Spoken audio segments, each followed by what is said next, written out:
L'histoire commence avec Toriko qui est actuellement assis en train de pêcher. Soudain, un jeune homme apparaît. Il se présente comme Komatsu. Il est venu demander de l'aide à Toriko pour la chasse aux ingrédients. Avant qu'il ne puisse finir de parler, un poisson mort à l'appât. Toriko le remonte joyeusement, ce qui surprend Komatsu. Soudain, un oiseau arrive pour s'emparer du poisson. Toriko l'attire au sol. Cela rend Toriko heureux car il a maintenant 2 repas.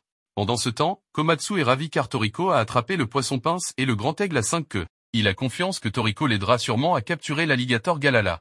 Rien qu'en entendant parler de l'alligator Galala excite Toriko, car c'est un ingrédient très délicieux. Il salive donc immédiatement et part avec l'aide de son ami Tom et de Komatsu vers l'emplacement de l'alligator Galala. C'est seulement maintenant que Toriko réalise que Komatsu est un chef dans un hôtel 5 étoiles, car il peut sentir les excellents ingrédients sur les mains de Komatsu. Cela surprend Komatsu car il réalise qu'un chef a besoin d'un bon sens du goût, tandis qu'un Bishokuya, chasseur gourmet, a besoin d'un sens aigu de l'odorat. Ils sont experts pour découvrir des ingrédients que personne d'autre ne connaît. Mais Toriko continue de manger tout du long. Ils sont maintenant arrivés sur l'île de l'alligator Galala. Toriko et Komatsu commencent à ramer à l'intérieur, effrayant Komatsu car il y a beaucoup de requins ici. Toriko dit qu'ils sont de niveau 1 de capture, ce qui inquiète Komatsu car capturer un niveau 1 nécessite au moins 10 chasseurs professionnels, et leur cible est l'alligator Galala de niveau 5. À ce stade, Komatsu est encore très anxieux. Soudain, il est attaqué par un sangsue suceur de sang. Toriko arrache alors une feuille, presse de l'eau sur le sangsue. Toriko explique que cette feuille contient du sel que le sangsue suceur de sang n'aime pas. Au soir, il recherche toujours l'alligator Galala. Soudain, un tigre baron apparaît, effrayant Komatsu car ce tigre est de niveau 3. Contre toute attente, lorsque Toriko le menace, le tigre s'enfuit docilement comme un chat. À ce moment-là, Toriko sent quelque chose d'étrange et réalise qu'il y a une bête plus forte que le niveau 5 sur l'île.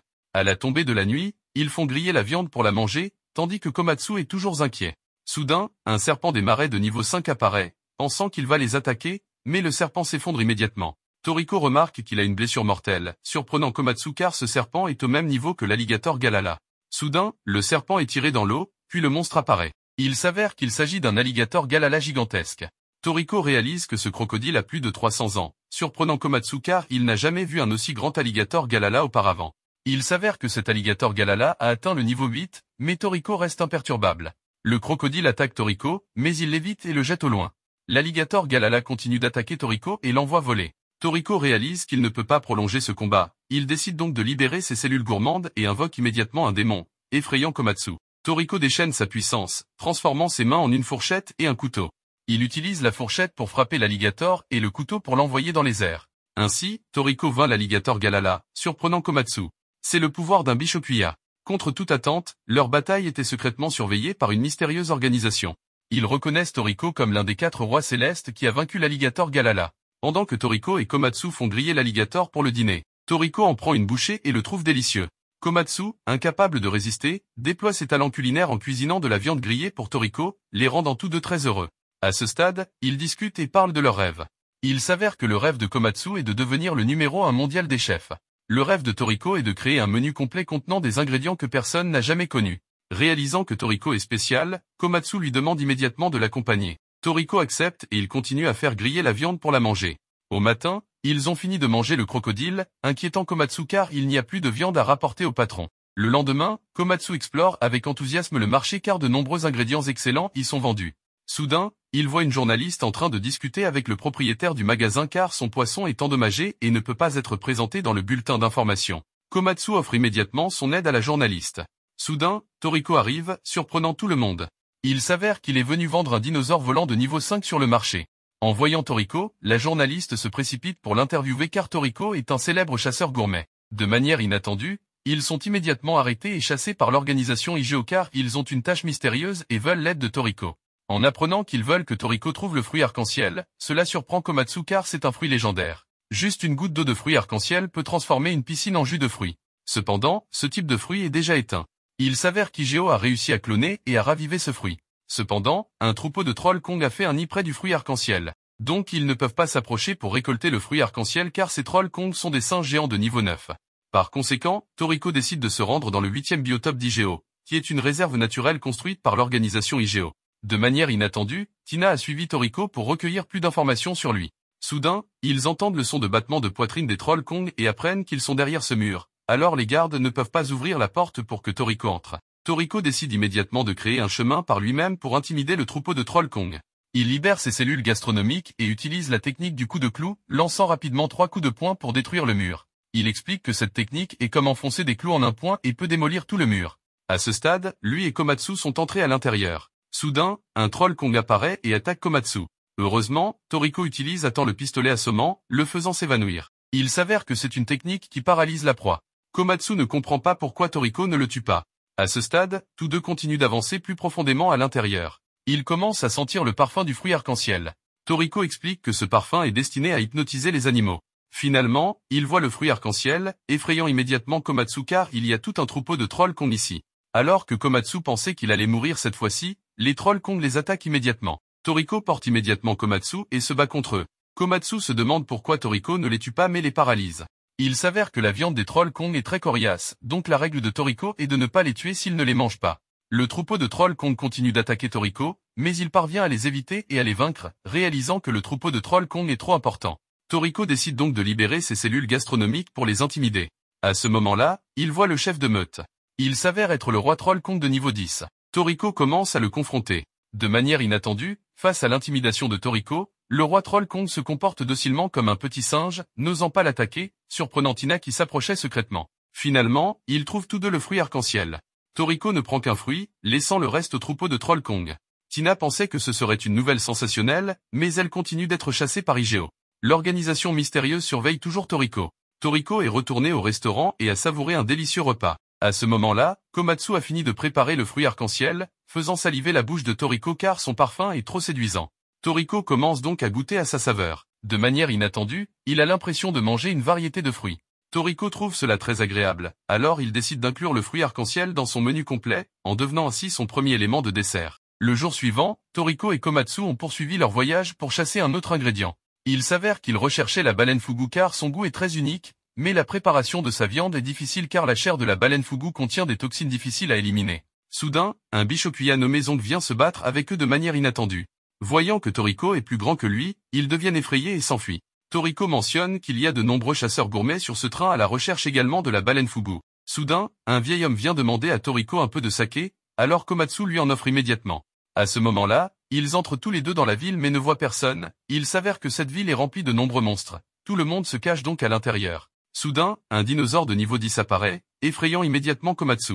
À ce moment-là, un jeune homme s'avance et Toriko dit qu'il est ici de manière inattendue, le dinosaure n'ose pas l'attaquer. Il s'avère qu'il est également l'un des 4 rois célestes, nommé Koko, surprenant Komatsu. À cet instant, Komatsu vient de réaliser que Koko est non seulement l'un des 4 rois célestes, mais aussi un habile devin, tandis que Toriko se souvient du temps où les 4 rois célestes se battaient ensemble. Soudain, un corbeau empereur apparaît, il s'agit en fait de l'animal de compagnie de Koko nommé Kiss, et il les transportera pour rechercher la baleine fugu.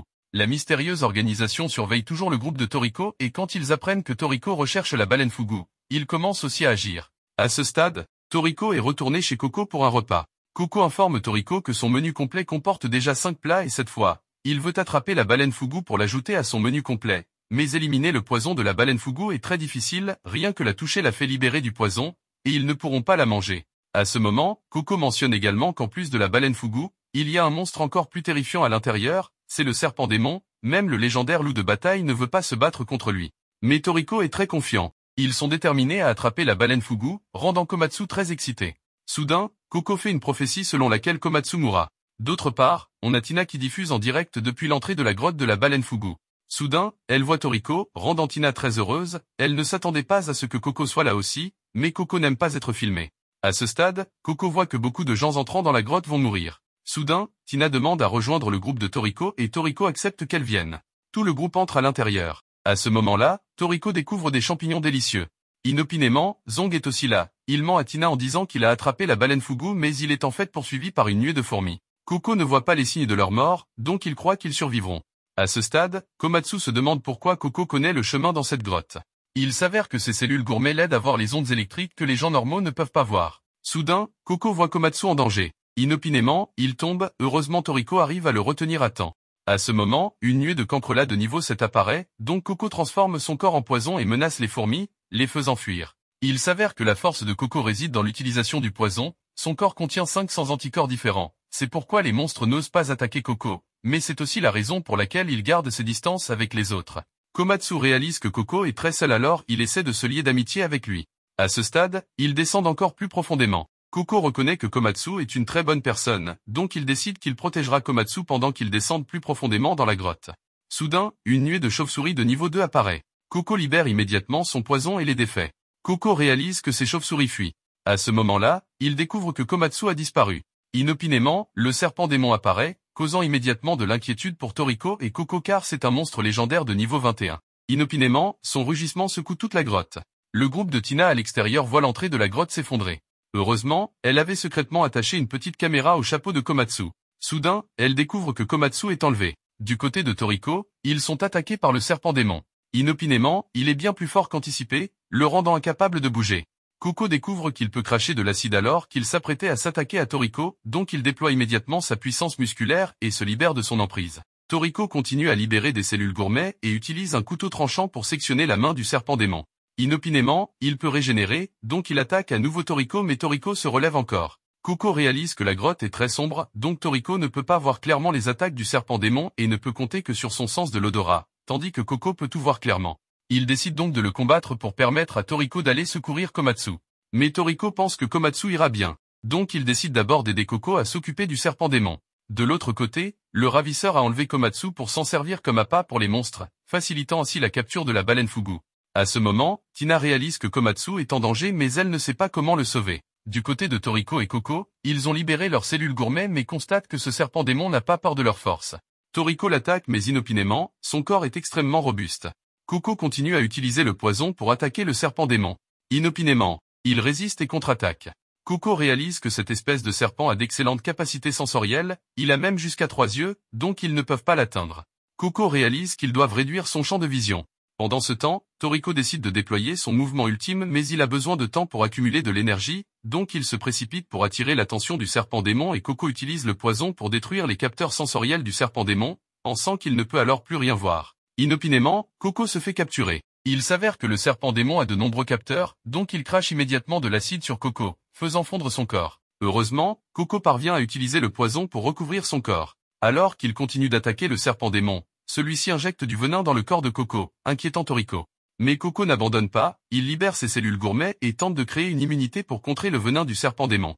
Inopinément, Koko réussit et se renforce immédiatement, renvoyant le poison dans le corps du serpent démon. Du côté de Toriko, il a également accumulé suffisamment de puissance, agrandissant son bras 2 fois sa taille normale. Il déploie alors la technique du coup de poing quintuplé, envoyant le serpent démon voler 5 fois en arrière et le vainquant. Ils émergent donc tous deux victorieux. Alors que Koko veut aller secourir Komatsu, Toriko réfléchit à comment transporter la viande du serpent démon, faisant se demander à Koko pourquoi Toriko ne s'inquiète pas pour Komatsu. Il s'avère que Toriko a donné une arme secrète à Komatsu. Du côté de Komatsu, un autre serpent démon apparaît.